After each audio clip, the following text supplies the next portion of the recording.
My father actually still makes fun of me. He says, you did your engineering in biotechnology, so you're neither an engineer nor a doctor. I think we in India have that. The objective here is, can we focus on that cutting edge innovation Correct. that'll be interesting for some of these larger companies. There's no other country which has that strategic advantage of technology that India already has. Stop dreaming, reach out to people when you can.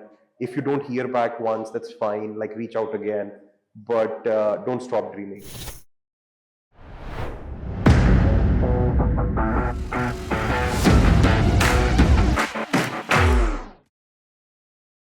Perfect. So today we have very interesting guest, Mr. Tarun Walia. He is a senior director, data science, evaluation and integration. He's based in Boston. Yes. So welcome Tarun on Pharma now. Thank you. I think your designation itself is very huge. Yeah. So I'm going to first start with your journey, and I really wanted to understand what exactly you do in data science, evaluation, and integration as a part, right? So it seems very interesting. So yeah, Absolutely. let's quickly understand about how you first started your journey. Sure. I mean, of course, the title is confusing, and I'll talk about what I do with Novo Nordisk. My journey actually started in India, where I did my engineering in biotechnology. Then I worked with a few companies handling BD strategy uh, for small biotechs as well as larger companies. And then I went to the US, did my MBA from MIT. That was a great experience. After MIT, I joined McKinsey, where I was leading strategy and BD So which efforts McKinsey you joined? in Boston. In Boston. Okay. Yes, McKinsey Boston, where I was leading their efforts in. I was an associate partner there, Okay. and I was leading their efforts in strategy and BD, focused on again life sciences and pharmaceutical companies. Right. And earlier this year, I joined Novo Nordisk, where, like you said, my title. So here I'm leading a group which is called DDI, which is due diligence and integrations. It has two different components. One is doing due diligence on opportunities that we intend to acquire or Right. license. And then the second component is integrating opportunities. Once we have acquired these opportunities, how do we make sure that the proper integration takes place within Correct. Novo Nordisk? That's And even within that, I would say there are two components.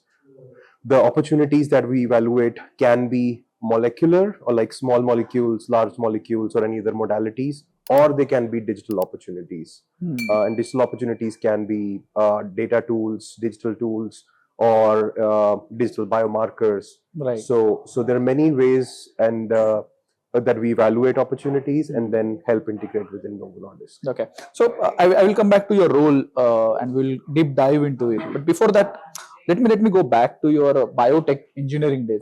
Which college you did? Your engineering? Kurukshetra University. Kurukshetra University. Oh, Delhi. Noida. Kurukshetra. Kurukshetra. Yeah. Yeah. That means like north. Perfect. So during doing your engineering, have you imagined you will end up in such kind of role? Never. Never. I think there was such dearth of information that time, and my father actually still makes fun of me. He says, "You did your engineering in biotechnology, so you're neither an engineer nor a doctor." So, so there are two ways to look at it, right? Which year this was? At 2007, I 2007. graduated. Okay. So yeah, long back. But yes, he still makes fun of me with that. But my answer to him is, hey, like I know both a little. So I can say from those days you are doing integrations. Yes, yes, exactly. Right? That's interesting. And then you chose MBA from MIT. Yeah. Right. What was how was the days in MIT? So I think I was one of the. So I already had more than 10 years of experience when I decided to do my MBA. And that's a very interesting area. Look, after doing 10 years in India, you were in India at that time? Yes. So some years in India, some in the US, Okay. where I was working for a company, BioExcel, which also had offices in Oh, Connecticut. BioExcel you were part of. Okay. Yeah. So you had already started your career in biotech area. Yes, yes. And then you took a break and you went to MIT. Yes, It yes. must be very hard. Oh, it was a very. I mean, I already had a kid by then, and Really? So it was a hard choice. So what motivates you? What inspires you to take that decision? I think constant learning. I was feeling I'm hitting the roof here in India. Okay. Again, great organizations, but I wanted to work at the intersection of data, business, and science. Okay. And there is no better place than MIT to learn all of that together, right? So I was talking to a mentor, and he said there is a big need of people who understand data as well as business really well. There are Right. people who understand business well, there are people who understand science well, there are people who understand data well. But Correct. at the intersection, there are very few people working on Right. right now. Right. So how can I be that leader working at that intersection? I didn't think there is a better place than MIT. Boston is the hub, Cambridge Sure. is the hub, so much Absolutely. innovation happening. And I just felt I have to be there to do that. Wow. I think it must be a very courageous decision, Yeah. having a kid and breaking the revenue side and getting into education once Absolutely. again. That's really appreciable. Okay, let's come back to your current role now. So you were talking about you are responsible for a lot of integrations and M&A area. So let's put more light on it. What exactly for our audience? Let's make it very simple. Yeah, absolutely. So basically, what goes in an M&A is there are various stages, right? The first stage is search and evaluation, where you basically identify what opportunities you want to acquire. Of course, you have a strategy that I want to focus on this therapy area. In our case, it is diabetes, obesity, cardiovascular, which are the areas we are focused on. And then once you've done the search and eval, you have a handful of companies, then you do a due diligence or an evaluation, and then there are various elements that you evaluate during a due diligence. Right.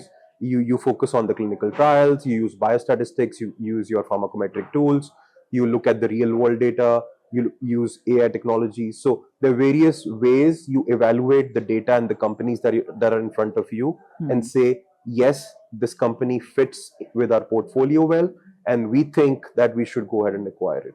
Okay. So there's a big team that makes this decisions. So you are basically a together. hunter.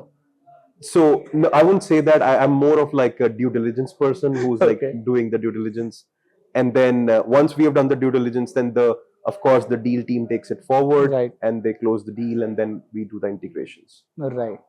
So what are the priorities right now for your organization in terms of M&A? So I think like it's all mentioned in the public domain. The focus we have is on obesity, diabetes, cardiovascular, and some rare diseases. Okay. So now how it overall in a paradigm of, let's say, I can say M&A, because what I can understand about the pharma industry is there are both ways. Rather, pharma industry is more inclined towards inorganic growth, and rather the big MNCs more focus on inorganic growth, right? So how do you find this as an opportunity for Indian companies? I think it's a great opportunity. The one thing that Indian companies have to more focus is on novel compounds, right? We've been so driven by our expertise in chemistry, small molecules, where we are experts in generics, right? But if we have to be that global leader, then we need to build that capability in other modalities as well, like gene therapy or biosimilars, antibodies, and then be that cutting edge innovation happen here in India. So that can help drive a lot of investments as well, and then we can become those M&A targets. Because why is it that the large pharmas are acquiring these companies? Is because of innovations, right? So of course you have innovation happening in a large pharma, but some of these smaller companies are so agile, so focused on the next clinical trial and approvals, that they are very focused on risk taking ability. And I think we in India have that. The objective here is, can we focus on that cutting edge innovation? Correct. That'll be interesting for some of these larger companies. Okay, so I think my question is extended to this talk only.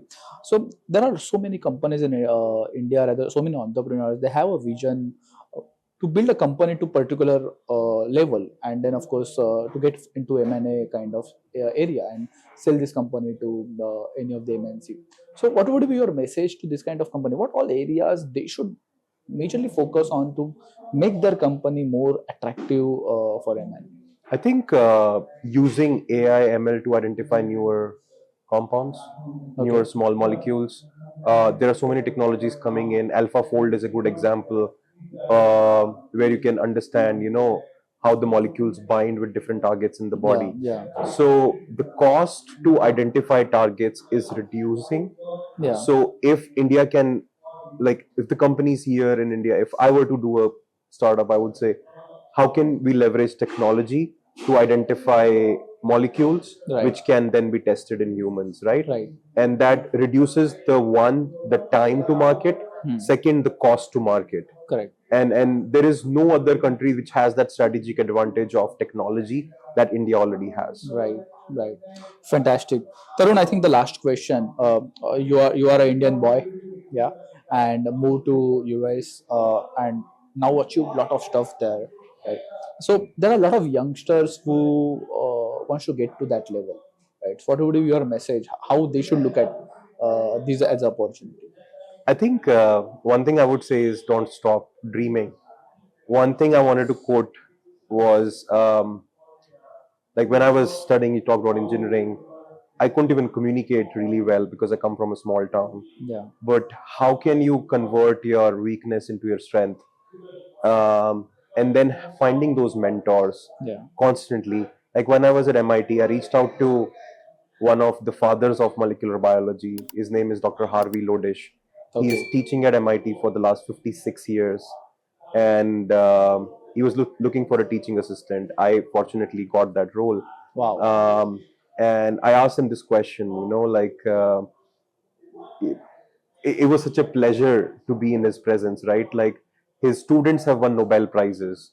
And I was like, I come from a small town in India and I have this opportunity to be the teaching assistant.